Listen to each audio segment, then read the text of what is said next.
Ngaji itu membuat kita tahu mana yang harus dikhawatirkan, mana yang enggak. Apa yang biasanya membuat kita khawatir? Sesuatu yang kadang-kadang justru ternyata sampun dijamin sama Allah Subhanahu wa ta'ala. Contoh rezeki, Pak. Sudah dijamin, tapi kita khawatir. Ada yang belum dijamin, tapi kita nggak khawatir. Contoh, apakah kita masuk surga apa enggak? Itu belum dijamin. Tapi karena jarang ngaji, biasanya lebih khawatir pada yang pertama daripada yang kedua. Nek rajin ngaji kayak Jama'al Ma'ruf nggak mungkin. Pasti wa nazalat alaihimus sakinah. Tentrem, Pak. Kenapa? Rezeki jaminan. Wa ma min dabbatin fil ard illa 'alallahi rizquha.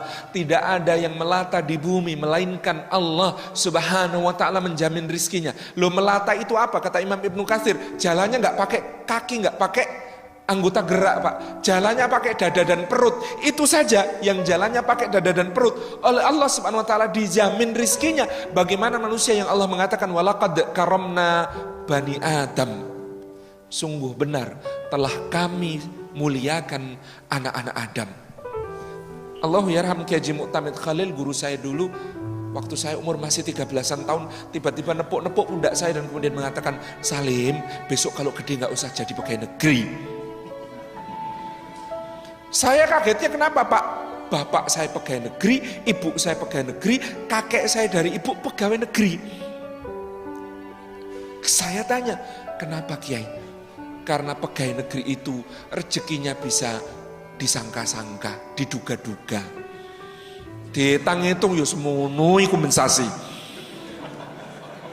Sementara Allah mengatakan wa may yattaqillaha yaj'al lahu makhraja wa yarzuqhu min haitsu la yahtasib. Orang bertakwa itu rezekinya tidak disangka-sangka, tidak diduga-duga. Jadilah orang bertakwa, jangan jadi pegawai negeri. Itu saya malamnya nggak bisa tidur, Pak. Mikir bapakku, ibuku, mbahku apa ora bertakwa gitu.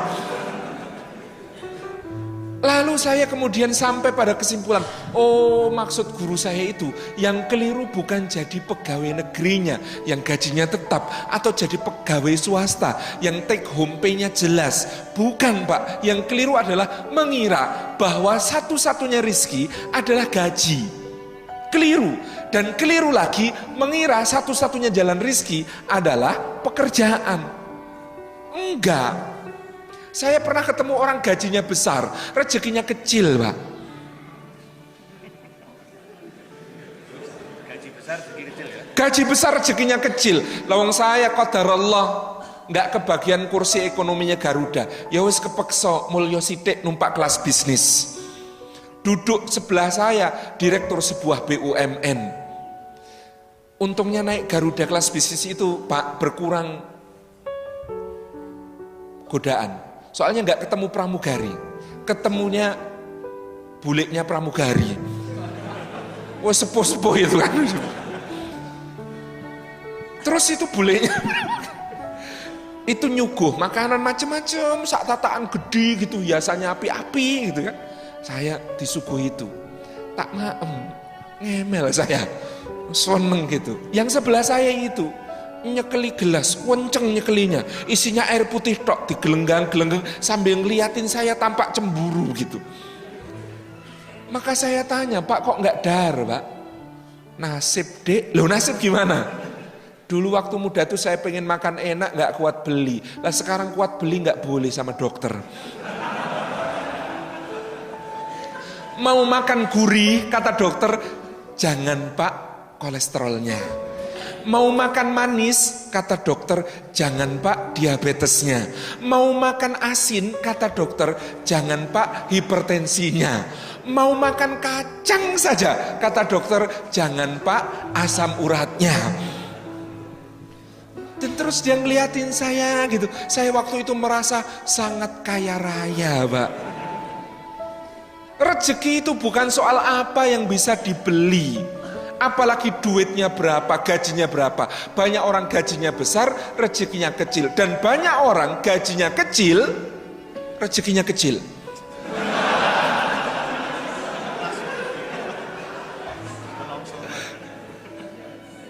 Ya Allah, maksud saya begini. Orang mengira rezeki itu apa yang bisa dibeli, Pak. Saya kenal ada pengusaha rumah makan di Jogja. Omsetnya miliaran per bulan, tapi kalau tidur di kasur punggungnya sakit. Jadi dia itu sudah dicoba merek apapun, Mbak, dari kasur kapuk yang paling deso sampai kasur pegas yang paling mendul-mendul. Kalau ditekan sini yang muncul di situ itu semuanya tetap sakit. Dia itu baru nggak sakit punggungnya kalau tidur di lantai beralas tikar pandan buatan muntilan. Kabupaten Magelang, Jawa Tengah. Satu hari diundang kementerian di Jakarta ngisi pelatihan kewirausahaan, diinapkan di hotel bintang 5 presidential suite-nya, paling bagus kamarnya. Itu masuk kamar asistennya ketawa, masuk kamar buka koper, keluarkan tikar, gelar di lantai.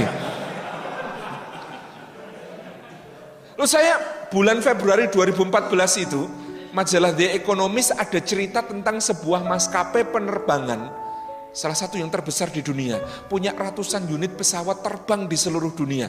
Lah komisarisnya itu, salah satu pemegang saham terbesarnya itu punya penyakit psikologis namanya hyperfobia, rasa takut berlebihan terhadap ketinggian. Dia punya pesawat ratusan unit, seumur hidup nggak berani naik pesawat. Saya semakin yakin rezeki itu urusannya Gusti Allah. Makanan yang paling mahal bisa dibeli, bisa dipesen, tapi nikmatnya makan Allah yang bagi-bagi, Pak. Di Paris, Perancis ada chef Dudonyong namanya. Itu kalau mau makan raciannya beliau, pesan sebulan sebelumnya, DP-nya bisa untuk beli motor di sini. Nikmati raciannya itu, tapi yang namanya nikmatnya makan, Pak. Loh, saya pernah lihat di Gunung Kidul, ada petani macul dari jam 6:30 sampai 10:30, jam 10:30 istrinya datang, gendong tenggok, isinya nasi ketan ditaburi parutan kelapa sama teh panas wangi sepet legi kental. Itu digelek itu terus baru ahnya itu nikmat banget itu. Terus sama istrinya itu disuapin, itu mesem, Pak. Ya Allah, mesemnya itu saya khawatir seluruh dunia ini nggak ada yang bisa beli senyum seperti itu, Pak.